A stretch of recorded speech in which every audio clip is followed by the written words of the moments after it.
शुभारंभ हम मीठे गीत से करेंगे। मैं साधना बहन जी से निवेदन करती हूँ। जय जिनेन्द्र। ओम शांति। मैत्री भावनु पवित्र झरनो मुझ हैयामा भया करे। मैत्री भावनु पवित्र झरनो मुझ हैयामा भया करे। शुभ थाओ आ सकल विश्वनु एवी भावना नित्य रहे। शुभ थाओ आ सकल विश्वनु एवी भावना नित्य रहे। गुणथी भरेला गुणी जन देखी हૈયું મારું નૃત્ય કરે। હૈયું મારું નૃત્ય કરે। એ સંતોના ચરણ કમળમાં મુજ જીવનનું અર્ધ્ય રહે। दीन क्रूर ने धर्म विहोणा देखी दिल मां दर्द रहे। करुणा भीनी आँखों माथी अश्रुनो शुभ स्रोत बहे। करुणा भीनी आँखों माथी अश्रुनो शुभ स्रोत बहे। मार्ग भूलेला जीवन पथिकने मार्ग चिंधवा उभो रहूं। करे उपेक्षा ए मार्गनी तो ए समता चित्त धरूं। चंद्र प्रभुनी धर्म भावना हૈયે સૌ માનવ લાવે। વેર ઝેરના પાપ ત્યજીને મંગલ ગીતો એ ગાવે। મંગલ ગીતો એ ગાવે। मैत्री भावनु पवित्र झरनो मुझ हैयामा भया करे। शुभ थाओ आ सकल विश्वनु एवी भावना नित्य रहे। शुभ थाओ आ सकल विश्वनु एवी भावना नित्य रहे। एवी भावना नित्य रहे। पर्व पर्युषण पुण्ये पामी मनडू पावन करतो जा। पाप प्रवाहो रोकी दईने पर्व आराधना करतो जा। पर्व पर्युषण पुण्ये पामी मनडू पावन करतो जा। पाप प्रवाहो रोकी दईने पर्व आराधना करतो जा। આવ્યા છે દિન પર્વતણા લાવ્યા સંદેશા ધર્મ તણા। સુગુરુ પાસે પાપ આલોચી પુણ્યનુભાતો ભરતો જા। પુણ્યનુભાતો ભરતો જા। હલવું થાશે દિલડું તારું અંતર શુદ્ધિ કરતો જા। पाप प्रवाहो रोकी दईने पर्व आराधना करतो जा.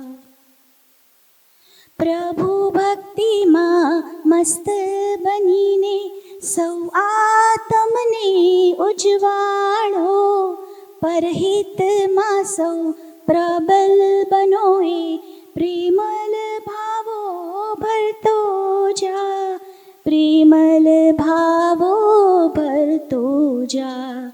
પરમાત્મનો ભક્ત બનીને आत्म सिद्धि करतो जा. पाप प्रवाहो रोकी दईने पर्व आराधना करतो जा. पर्व पजुषण पन्ये पामी मनडू पावन करतो जा. पाप प्रवाहो रोकी दईने पर्व आराधना करतो जा. पाप प्रवाहो रोकी दईने पर्व आराधना करतो जा. नाम है तेरा तारनहारा, कब तेरा दर्शन होगा. जिनकी प्रतिमा इतनी सुंदर, वो कितना सुंदर होगा. वो कितना सुंदर होगा. नाम है तेरा तारनहारा, कब तेरा दर्शन होगा. जिनकी प्रतिमा इतनी सुंदर, वो कितना सुंदर होगा. वो कितना सुंदर होगा. सुरवर मुनिवर जिनके आगे शीश हम झुकाते हैं, शीश हम झुकाते हैं. जो गाते हैं प्रभु की महिमा, वो सब कुछ पा जाते हैं. वो सब कुछ पा जाते हैं. अपने कर्म को अच्छे कर लो, ये प्रभु की वाणी है. जिनकी प्रतिमा इतनी सुंदर, वो कितना सुंदर होगा. वो कितना सुंदर होगा. नाम है तेरा तारनहारा, कब तेरा दर्शन होगा. जिनकी प्रतिमा इतनी सुंदर, वो कितना सुंदर होगा. वो कितना सुंदर होगा. हो आ हो आ. जय जिनेन्द्र. ओम शांति.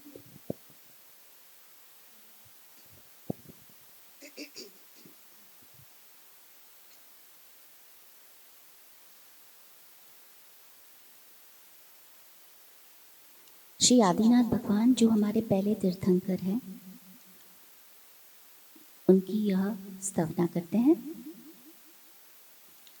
ऋषभ जिनेश्वर प्रीतम मारो रे, और न चाहूं रे कंत. ऋषभ जिनेश्वर प्रीतम मारो रे, और न चाहूं रे कंत. रिज्यो साहिब संग न परिहरे, भांगे सारी अनंत. ऋषभ जिनेश्वर प्रीतम मारो रे और न चाहूं रे कंत। प्रीत सगाई जगमा सहु करे, प्रीत सगाई न कोय, प्रीत सगाई न कोय। प्रीत सगाई निरूपाधिक कहे, शोभाधिक तन होय। ऋषभ जिनेश्वर प्रीतम मारो रे और न चाहूं रे कंत। कोई कंत कारण कष्ट भक्षण करे, मिलशु कंत निधाय, मिलशु कंत निधाय। ए मेळो कवि नदी संभवे रे, मेळो ठाम न ठाय। ऋषभ जिनेश्वर प्रीतम मारो रे और न चाहूं रे कंत। कोई पति रंजन अति घणो तप करे, पति रंजन तन ताप, पति रंजन तन ताप। ए पति रंजन में नवी चित्त धर्यो रे, रंजन धातु मिलाप। ऋषभ जिनेश्वर प्रीतम मारो रे और न चाहूं रे कंत। चित्त प्रसन्ने पूजन फल कयु, ती पूजा अखंडित एहा, पूजा अखंडित एहा।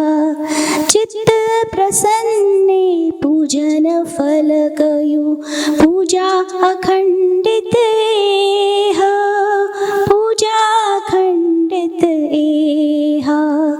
कपट रहित थई, कपट रहित थई आत्म अर्पणा, आनंद धन पद रेहा। ऋषभ जिनेश्वर प्रीतम मारो रे और न चाहूं रे कंत। रिझ्यो साहिब संग न परिहरे, भांगे साधी अनंत। ऋषभ जिनेश्वर प्रीतम मारो रे और न चाहूं रे कंत। जय जिनेंद्र। ओम शांति। मांगलिक के लिए मैं कुसुमबेन बिपिन सावला को आमंत्रित करती हूँ। नमो हरियंतानं, नमो शीतनानं, नमो आयुर्ज्ञानं, नमो वज्रानं, नमो लोये सवसामुनं। येषो पंचनमुकारो सर्वपावपणाशनो मंगलानं च सवेसि पदमवै मंगलम्। श्री श्री चित्तानि मंगलम्, अरियंता मंगलम्, सीता मंगलम्, साहु मंगलम्, केवली पनंतो तमो मंगलम्। चतारी लघुतमा, अरिहंता लघुतमा, सीता लघुतमा, साहु लघुतमा, केवली पनंतो तमु लघुतमा। चतारी शरणं पवजामि, अरिहंता शरणं पवजामि, सीता शरणं पवजामि, साहु शरणं पवजामि, केवली पनंतो दमो शरणं पवजामि। ये चार मांगलिक, चार उत्तम, चारना शरणा करे न जे, पौषा कर्मा डूबे ते, सकल कर्म नो आणे अंत। मोक्ष तणा सुख लय अनंत, भाव दळीने जे गुण गाय, ते जीव तळीने मोक्षे जाय। संसार माई शरणाचार अवर शरणु नहीं कोई, जे नर नारी आदरे तेने अक्षय अविचल पद होय। अंगूठे अमृत वसे लब्धि तणा भंडार, गुरु गौतम ने समड़िए मन वंचित पर दातार। ये चार मांगलिक, चार उत्तम, चारना शरणा आ भवे पर भवे भवो भव हो जो। ओम शांति। स्वागत है दीदी जी। आज का विषय है पवित्रता में परमात्मा और हमारी वक्ता हैं ब्रह्मा कुमारी वंदना दीदी जी। दीदी जी माटुंगा सेवा केंद्र की संचालिका हैं और 1981 से ज्ञान में समर्पित हैं। उनका योगदान इंस्टीट्यूट की तरफ बहुत ज़्यादा रहा है। बहुत सारे प्रोग्राम्स करती हैं, बहुत सारे विंग्स की लीडर भी हैं। तो हमारा सौभाग्य है कि आज वे हमारे पास आई हैं, तो हम सुनने के लिए तैयार हैं। दीदी जी के सम्मान के लिए मैं कुसुमबेन बिपिन सावला को आमंत्रित करती हूँ।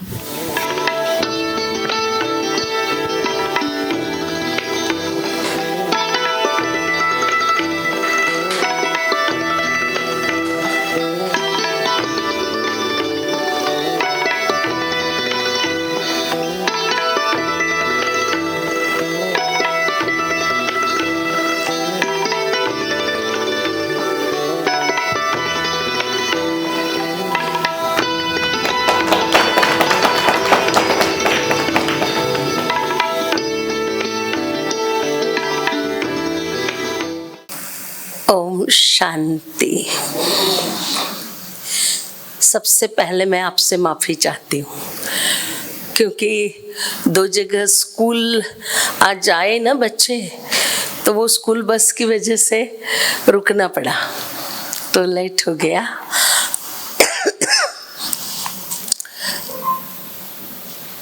अब सभी को इस पावन पर्व की, कि जिन पर्व की हम पूरे साल प्रतीक्षा करते हुए स्वयं को चार्ज करते हैं साल के लिए, इसीलिए विशेष शिव भगवान की तरफ से हमारे नेपेंसी रोड सेंटर की तरफ से रुक्मिणी बहन जी और साथ साथ ब्रह्मा कुमारी संस्था की आदरणीय राजयोगिनी मुख्य प्रशासिका सह प्रशासिका संतोष दीदी जी की तरफ से आप सभी को बहुत बहुत बधाई हो, बधाई हो और बधाई हो।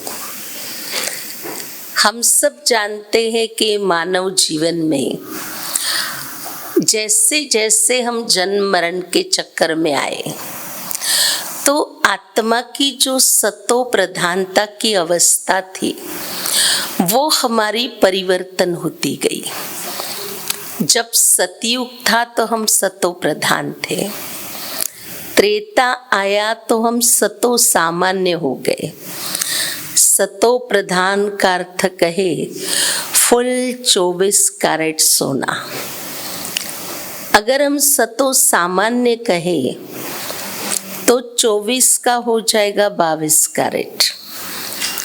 लेकिन जब हम रजो प्रधान बनते हैं तो रजो प्रधान में 18 कैरेट, वो द्वापर में स्थिति आत्मा की होती है।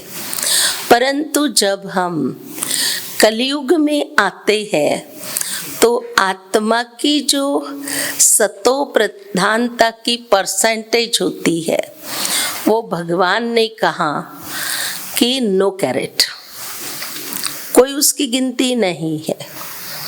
या जैसे हम कहें कि सतयुग में हम 16 कला संपूर्ण होते, त्रेता में आए तो 14 कला, फिर द्वापर में आए तो 8 कला, और कलयुग में आ जाते हैं तो आत्मा की कला ही नहीं रहती है।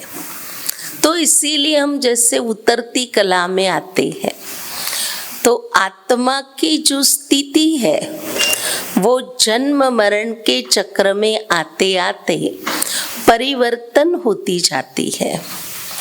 और कहेंगे परिवर्तन ये हमारा नियम है।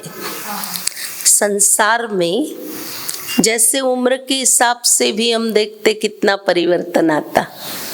तो अभी कहने में क्या था, पोता जब दौड़ता है तो दादा दादी या नाना नानी उसके पीछे भाग नहीं सकते हैं, तो कहते देखो बेटा अब तो हमारी उम्र है ना, तो कितना उम्र का असर आता है।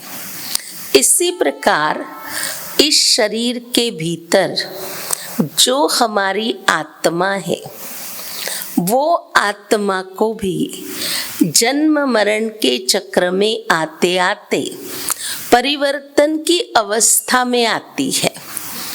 और जब परिवर्तन की अवस्था होती है तो मानव जीवन के प्योरिटी की परसेंटेज जो है वो सदैव कम कम कम होती गई है। चाहे हम भक्ति भी करते रहते हैं, चाहे हम व्रत उपवास करते हैं, तीर्थ यात्राएं भी कर लेते हैं, जप तप दान पुण्य भी कर लेते हैं, लेकिन जो पवित्रता है वो पवित्रता की परसेंटेज कलयुग में आते आते उसमें बहुत सारा परिवर्तन आता है। तो जब हम सतयुग में होते हैं, त्रेता में होते हैं, है तो मानव ही ना, लेकिन 100% पवित्रता होती है मन, वचन, कर्म, संबंध और संपर्क। मन, वचन, कर्म और संबंध संपर्क में। तो मन की पवित्रता इतनी ऊंची होती है कि एक थॉट भी हमारा इम्प्योर नहीं होता है। जैसे आजकल क्या करे, बहुत नेगेटिव आता, तो नेगेटिव इतना चलने लगा कि पॉजिटिव सोच ही मनुष्य को सिखाना पड़ रहा। पर सतयुग में इतना हम पॉजिटिव थे कि नेगेटिव का नाम निशान नहीं था। तो जो मन का सच्चा सुख है वो हम अनुभव करते थे कि मन में कोई प्रकार की किसी के प्रति भी न ईर्ष्या थी, न घृणा थी, न नफरत था, न बदले की भावना थी, न किसी प्रकार का वैर था। ये सारे मन में चलता है। इसीलिए मन की स्वच्छता, पवित्रता थी। तन की तो इतनी थी कि तन को कंचन काया कहा गया। इतना शुद्ध तन, उसका एक कारण है कि वहां प्रकृति भी इतनी ही पवित्र और इतनी ही स्वच्छ होती है, क्योंकि शरीर 5 तत्वों से बना है। तो अभी तत्व तमोगुनी है, पर वहां तत्व भी सतो प्रधान थे। तो उस तन की आज भी मंदिरों में गायन और पूजन होता है, देवी देवताओं के रूप में।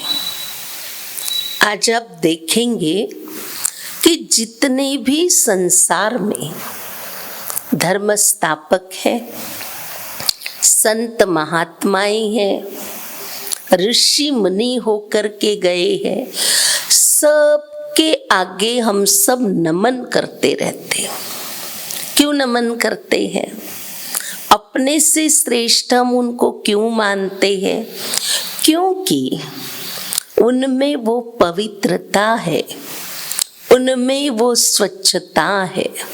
उनका तन भले माता पिता के उससे जन्म लिया उन्होंने, लेकिन जब धर्म की स्थापना करते या ऋषि मुनि तपस्या करते रहे तो उन्होंने अपने तन को भी पवित्र बनाए रखा। जैसे हम लोग प्रवृत्ति में रहते भी कुछ परसेंटेज में, त्योहार आया, नवरात्र आई, पर्युषण पर्व आया, उपवास आया, यात्राओं पर गए, तो हम लोग वो पवित्रता ब्रह्मचर्य पालन करते, लेकिन हम फुल पवित्र तन को नहीं रखते। इसीलिए हम इन पवित्र आत्माओं के आगे आज हम गायन, पूजन और उनका नमन करते हैं। तो तन की पवित्रता का कितना महत्व है। आज गांधी जी ने भी भारत के लिए बहुत सारे काम किए, शिवाजी महाराज ने भी बहुत सारे काम किए, बहुत सारे समाज सेवक हुए, उनके स्टैच्यू जरूर बने, लेकिन मंदिर नहीं बना, क्योंकि वो जो पवित्रता है तन की, आज उनकी वो नहीं। आज मंदिरों के लिए मूर्ति हम शब्द यूज करते हैं, परंतु उसको पुतला कहा जाता। तो ये फर्क है। वो पवित्रता देवताओं की तन की थी कि जन्म भी उनका संकल्पों की बल से होता है। इसी प्रकार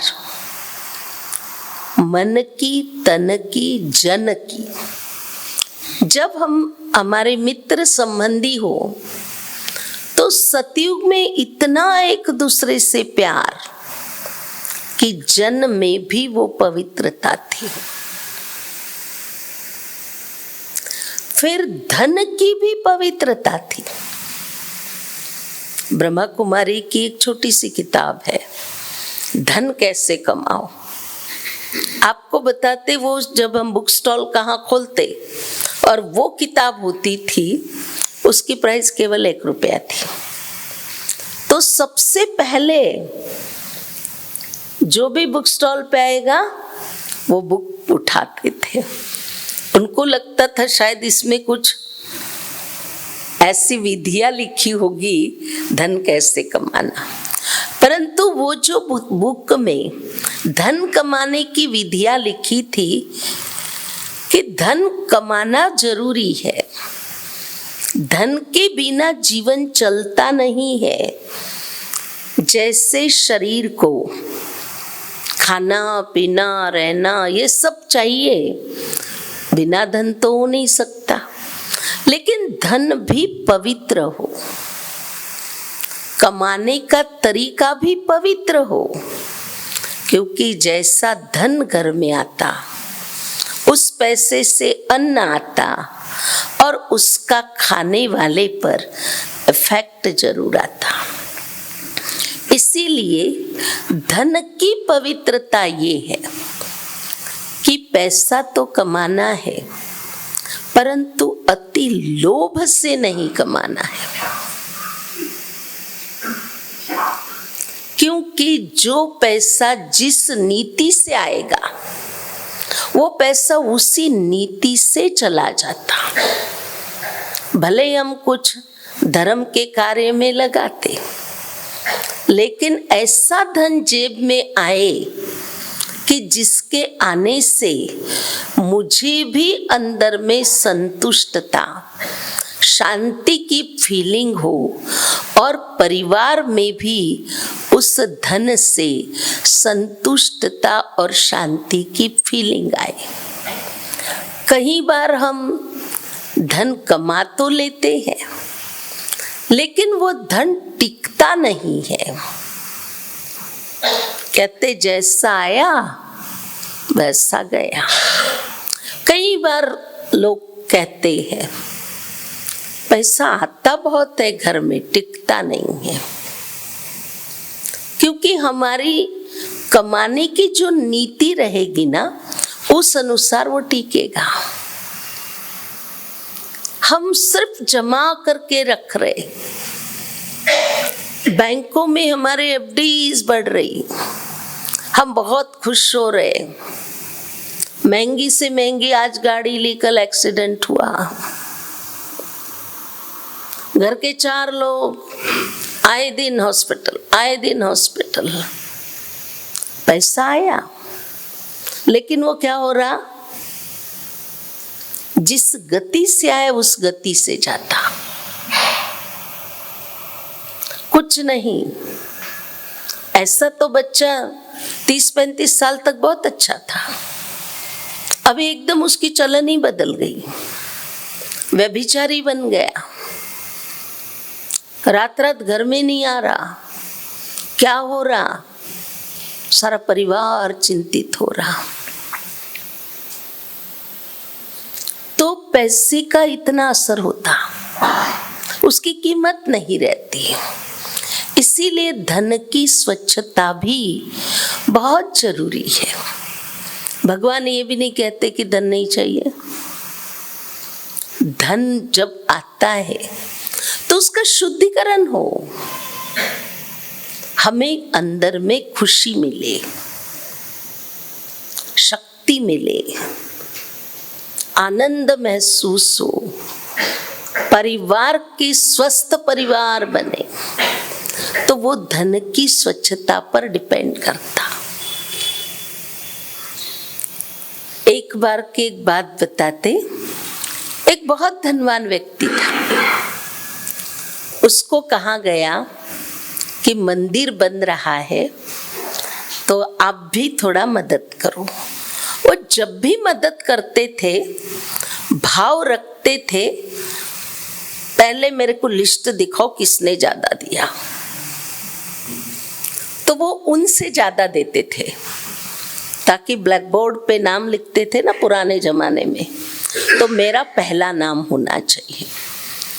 तो अभी लोगों को पता चल गया था कि सेठ जी तो यही काम करेंगे, तो गए, तो उन्होंने डोनेशन बहुत अच्छी तरह से दिया। फिर पहला नाम आता तो बड़े खुश होते थे कि देखो मेरा पहला नाम आ गया, पहला नाम आ गया। तो जब मंदिर का उद्घाटन हुआ, उसमें एक शंकराचार्य जी आए थे, तो शंकराचार्य जी के बाजू में उनको बैठने का भी मिला। तो शंकराचार्य तो अपने परमात्मा की याद में रहने वाली आत्मा, अब इनको लगा कि इतना भाषण करेंगे तो सबसे पहली आशीष तो मेरे को देंगे। क्यों? क्योंकि पहला नाम मेरा है। लेकिन शंकराचार्य जी ने उस व्यक्ति को पहला आशीर्वाद दिया कि जिस व्यक्ति को मंदिर की सफाई करने का कार्य दिया गया। बोला ये जिसने धन लगाया उनके पास था इसलिए दिया, लेकिन ये यहाँ पर सफाई करेगा और स्वच्छता, उसमें भगवान समाये हुए होते। मंदिर कितना भी बढ़िया हो, स्वच्छता न हो, वहां जाने की किसी को दिल नहीं होगी। इसीलिए ये सबसे ज्यादा भगवान के आशीर्वाद के पात्र है। फिर और के नाम लिए जो गरीब लोग थे, जिन्होंने थोड़ा बहुत कमाई करके दिया था। अब इनका नाम तो आया ही नहीं, तो ये बैठे बैठे अंदर में आग बबूले हो रहे हैं, मैंने इतना दिया, मेरा नाम नहीं आया। उन्होंने नाम ही नहीं लिया, आशीर्वाद सबको दिया। जिसने भी मंदिर के प्रति सेवा की, ये किया, उसको सबको आशीर्वाद। अब जैसे प्रोग्राम पूरा होने पर आता,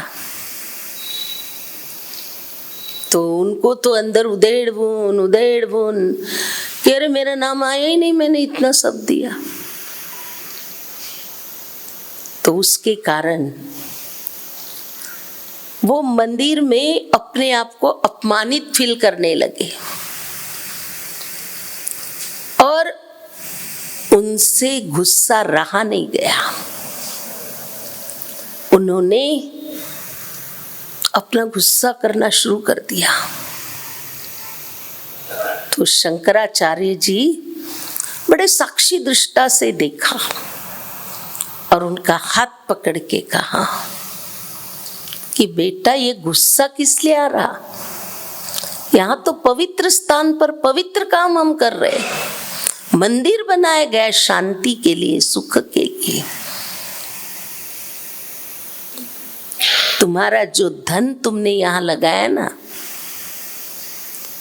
उसमें तुम्हारा अहंकार भरा हुआ था, इसीलिए तुमको मंदिर बनने की खुशी नहीं हुई, पर तुम्हारा हमने नाम नहीं लिया, इसीलिए तुमको गुस्सा आ गया।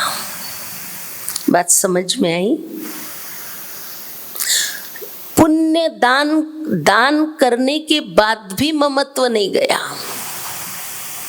मैंने धन लगाया तो मेरा नाम होना चाहिए। भाई वो धन किस लिए लगाया? मंदिर के कार्य में गया, तो उस धन का पुण्य जमा होना, नाम आवे या ना आए, कोई पूछे ना पूछे, कहाँ मेरा नाम जमा हो गया? भगवान की डायरेक्टरी में मेरा नाम है कि आपने इतना इतना धन दिया।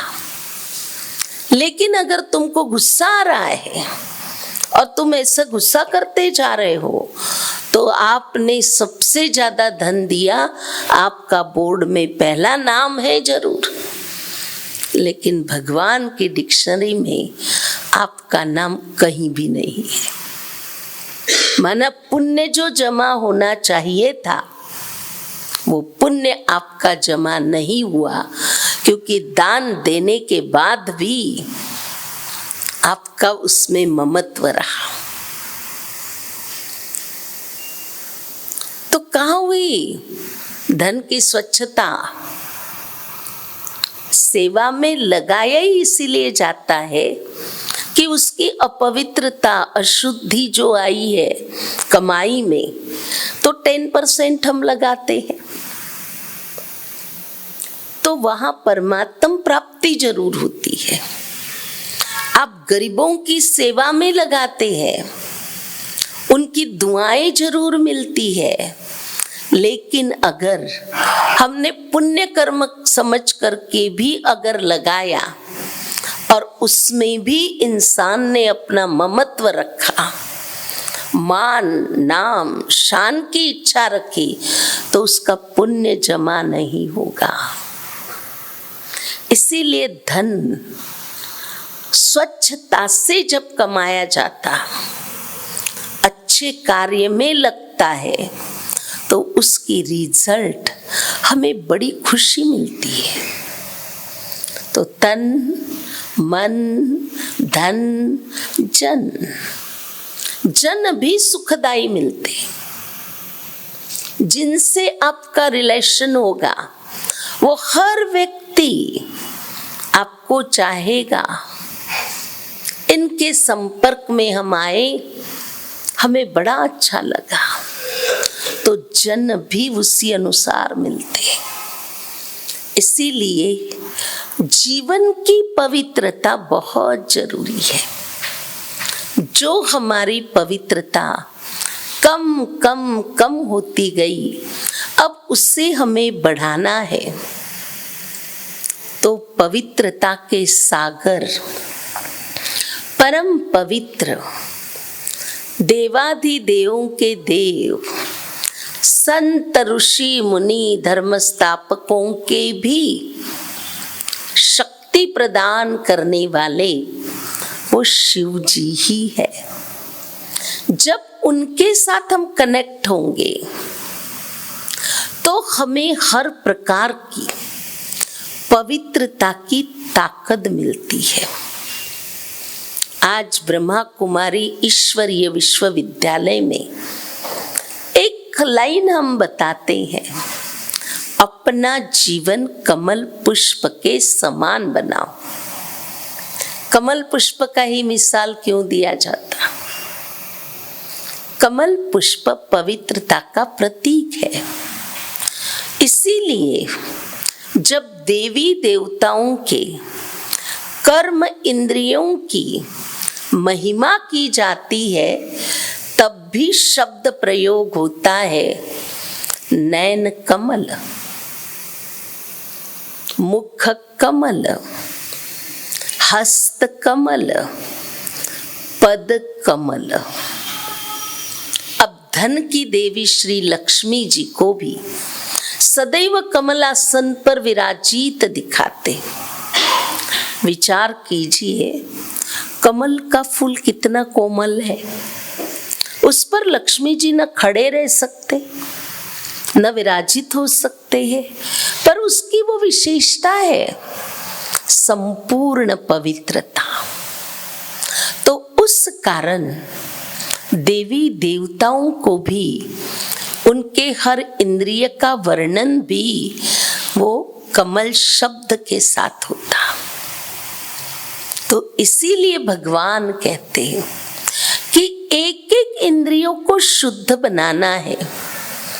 तो वो सब ध्यान रखने के बजाय अब वर्तमान समय आवश्यकता है, मुझे मेरे मन के विचारों को बहुत शुद्ध और पवित्र बनाना है। शुद्ध और पवित्रता का अर्थ क्या?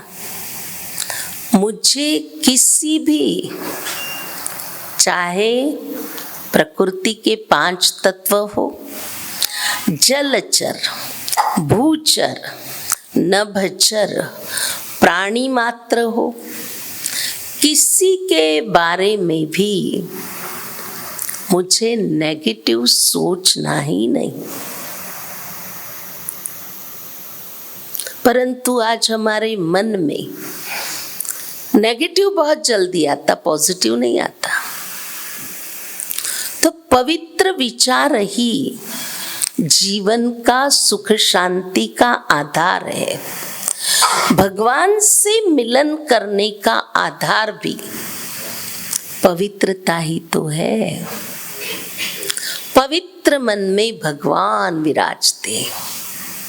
चाहे मैं फूलमाला न पहनाऊं, चाहे 56 प्रकार के भोग न भी रखूं, लेकिन मैंने प्यार से 2 खजूर भी रखा तो भी भगवान वो तब स्वीकार करते हैं कि जब हमारे भीतर वो पवित्रता है। आपको मैं एक मिसाल बताती हूं कि एक भक्त आत्मा थी, लेडी थी, कृष्ण की बहुत भक्ति करती थी और रोज सवेरे सवेरे वो कृष्ण के लिए खिचड़ी पकाती थी और जल्दी भोग रखती थी। श्री कृष्ण आते थे, भोग खाते थे। एक दिन वो नहाने जा रही थी नदी पर, तो एक संत मिले। संत ने कहा, आपका तो नाम बहुत है, आप तो बहुत प्रभु प्रेमी हो, आपका भोग प्रशान करते भगवान, लेकिन आप क्या करती हो? इस समय तुम नहाने आई तो बिना नहाए भगवान को भोग खिलाती हो। तो उसने बड़ी उत्सुकता से, संत जी थे तो पूछा, क्या कर सकती हूं मैं? बोला, भगवान को भोग लगाना है ना, बड़ी शुद्धि होनी चाहिए। नहा धो के ऐसे सब विधि बताते गए, लंबी चौड़ी। वो बेचारी भोली भक्तन थी। अब क्या हो गया, वो दूसरे दिन विधि करते करते भोग बनाने में लेट हो गई। तो भगवान को तो बुलाया उसने, पर लेट हो गई, जैसे आज मैं लेट हो गई। तो भगवान जी ने ना एक ग्राही लिया और चले गए, क्योंकि उनके भक्त आके बैठे थे ना, तो भगवान खाने में टाइम कैसे लगाएंगे।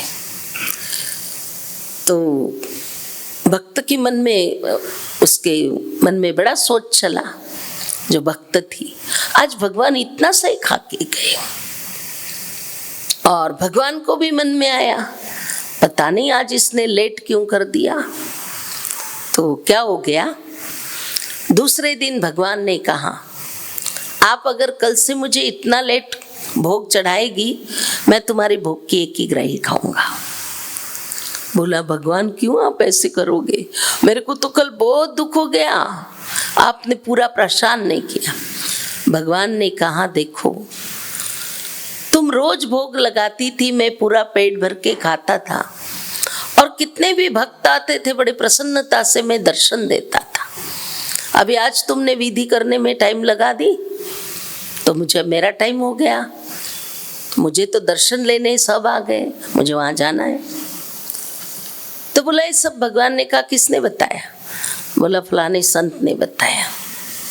भगवान ने संत जी को आदेश दिया कि उसकी जो भक्ति है वो आपसे भी ज्यादा है। वो बिना नहाए भोग बना रही थी, लेकिन उसके प्यार में वो ताकत थी, वो शुद्धता थी कि मैं खींचा हुआ चला जाता था और पेट भर के मैं उसका भोग पा लेता था। लेकिन आपके मन में वो भाव नहीं, तो आप कितना भी भोग रखते, मैं तो केवल दृष्टि से स्वीकार करता, खा नहीं सकता। और उसको बता दिया कि आपको उस जैसे भोग बना के खिलाना। तो कई बार हम लोग बहुत सारी स्वच्छता के बारे में सोचते, पर किस किस का भाव इतना प्यारा होता भगवान के प्रति। कई बार छोटा बच्चा ही वो सिर्फ फॉलो करता है, हम क्या करते, और फिर कहते भगवान दिख गए, भगवान दिख गए। लोग हंसते, इसको क्या दिखाई दिया? और उसको वो अनुभव होता है क्योंकि भोला भाव लेकर बैठता है। तो जहां मन की स्वच्छता है, भगवान भी उस भक्त के ऊपर खुश राजी होते हैं। इसीलिए मन की स्वच्छता का अर्थ ही है मन को पवित्र बनाओ, पवित्र मन रखो, पवित्र तन रखो। पवित्रता ही मनुष्यता की शान है, जो मन वचन कर्म से कलयुग में रहते भी पवित्र है। हमारा आचरण ऐसा बन जाए, जरूरी नहीं है कि हम कोई गिरवे वस्त्र पहने, व्हाइट वस्त्र पहने तो ही हम पवित्र माने जाएंगे। भगवान शिव कहते गृहस्थ व्यवहार में रहते हुए, काम धंधा करते हुए, जो कुछ आप कर रहे हो वो बहुत पवित्र मन से करो। आचरण की पवित्रता, आचरण चरण भी हमारे ऐसे स्थान पर जाए कि जिससे हमारा चरित्र खुल जाए। क्या ये लोग हैं? क्या इनकी जीवन है? क्या इनके कर्म और व्यवहार है? कई बार देखते कि कई लोग रोज मंदिर जाएंगे, टीका लगाएंगे, भगवान का नाम भी लेंगे, लेकिन आचरण में वो शुद्धि पवित्रता नहीं। तो वो हमें अपनाना है, फॉलो करना है हमें अपने पूर्वजों को, संत महात्माओं को, ताकि हमारा हर कर्म दिव्य और श्रेष्ठ बने। सबको पता है एक दिन हमारी भी रिटर्न जर्नी है। टिकट है ना सबके पास? जिसके पास नहीं है वो हाथ उठाओ। सबके पास है, सिर्फ उस पर दिन और डेट लिखी है ना भगवान ने, वो हम नहीं पढ़ सकते हैं, लेकिन तैयारी तो करनी है ना। तो तैयारी क्या है? तैयारी यही है कि मैं अपने साथ वो दिव्य कर्म ले चलूं। इसलिए ब्रह्मा कुमारी का एक भजन बहुत अच्छा है, कर्म करो ऐसे भाई पड़े न फिर पछताना, एक दिन तो धर्मराज को पड़ेगा मुख दिखलाना। वहां से तो मेरी छुट्टी नहीं, वहां तो जाना ही पड़ेगा। मैं क्या करता हूं वो मुझे देखे या ना देखे कोई, लेकिन मेरा हर कर्म का लेखा चोखा चित्रगुप्त देख रहा है। मैं उसको नहीं देख सकती हूं, वो देख रहा। उसके पास पूरा हमारा डाटा है, एक एक पल का वो देख रहा है।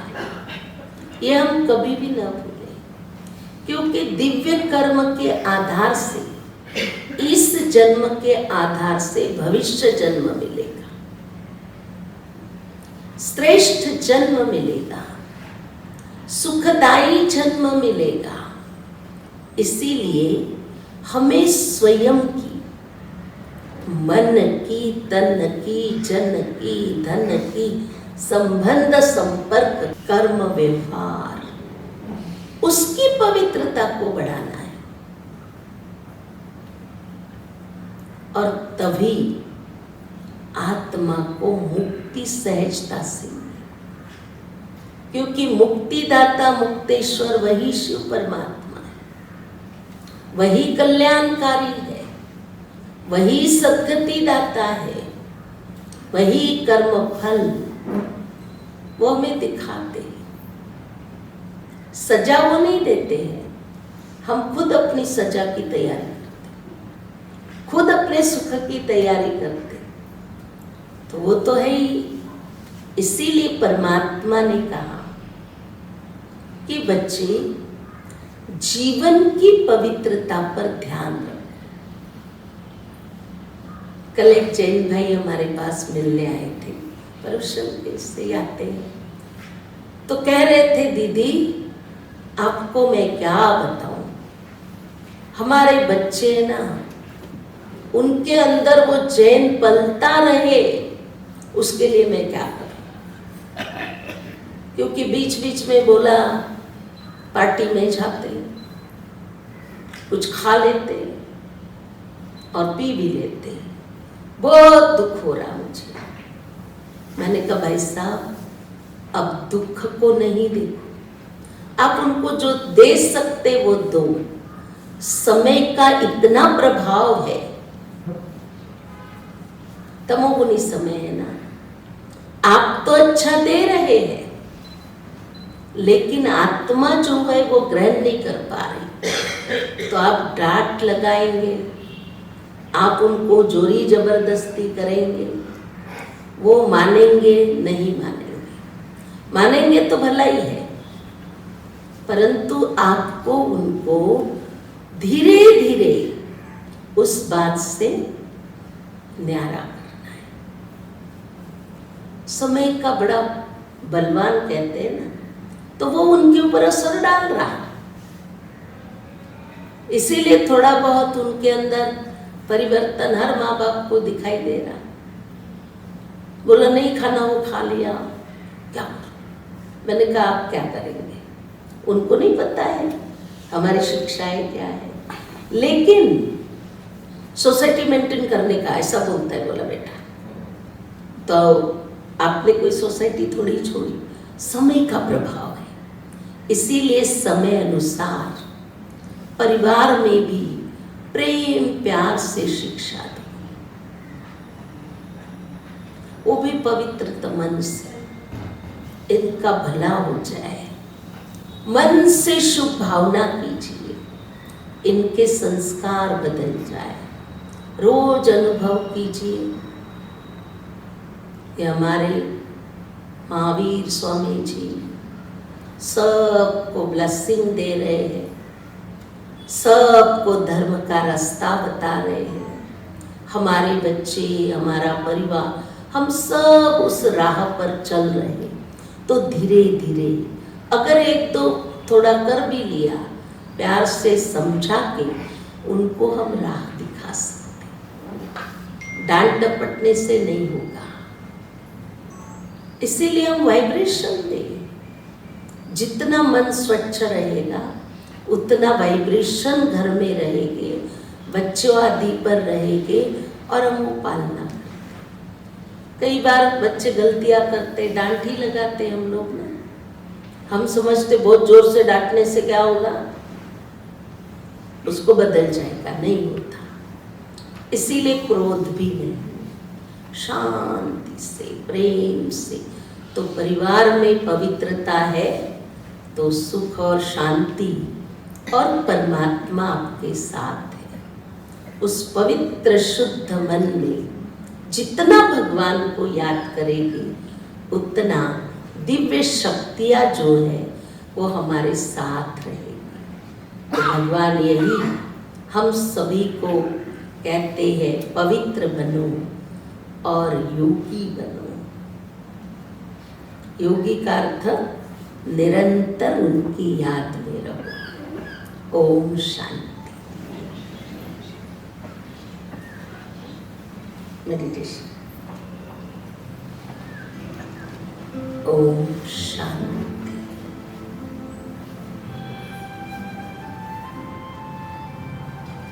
हर एक अपने आप को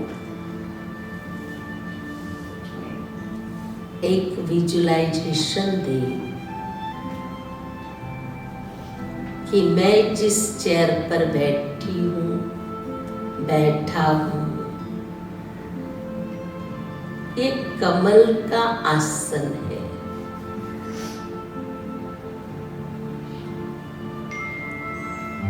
और ये कमल आसन मुझे पवित्रता की शक्ति दे रहा है।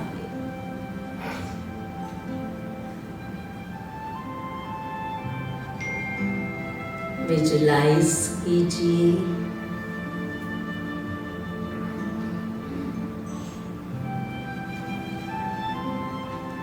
कि हम सब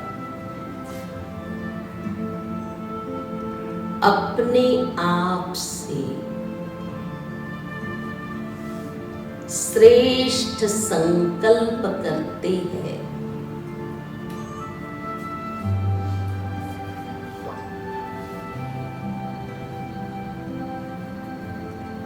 कि सदैव हम भगवान के सानिध्य में रहेंगे, उनके पवित्र वाइब्रेशन से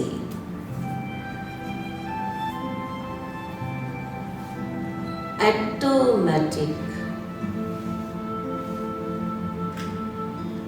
वो मन, वचन और कर्म में पवित्रता आएगी।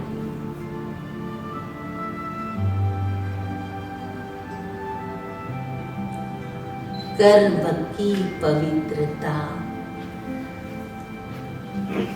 स्वच्छता,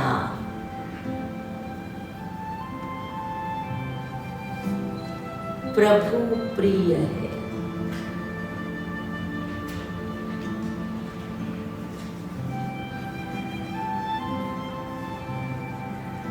मैं किसी भी अपवित्र कर्म को कर नहीं सकती, क्योंकि मैं स्वयं कमल आसनधारी हूँ।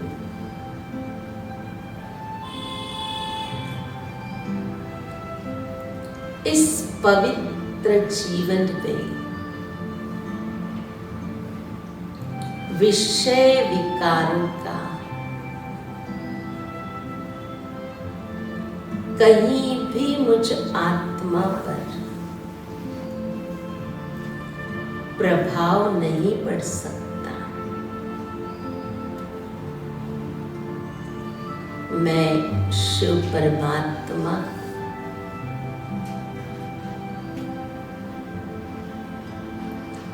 पवित्र शक्तिशाली छत्र छाया में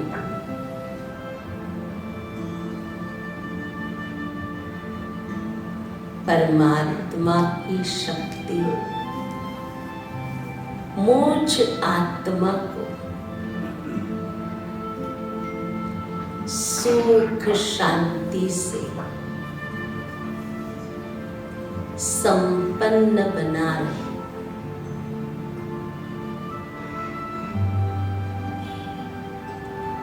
पवित्रता की परमात्म प्राप्ति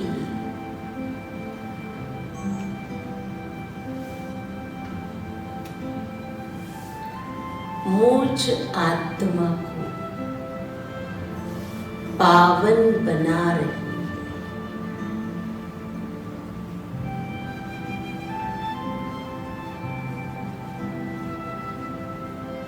महसूस कीजिए,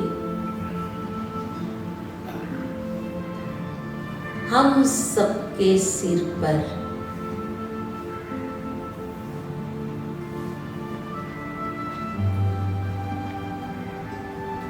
परमात्मा का आशीर्वाद का पवित्र हस्त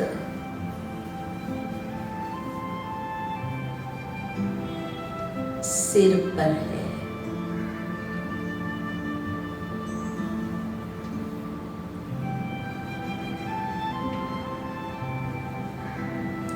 ओम शांति, ओम शांति, ओम शांति।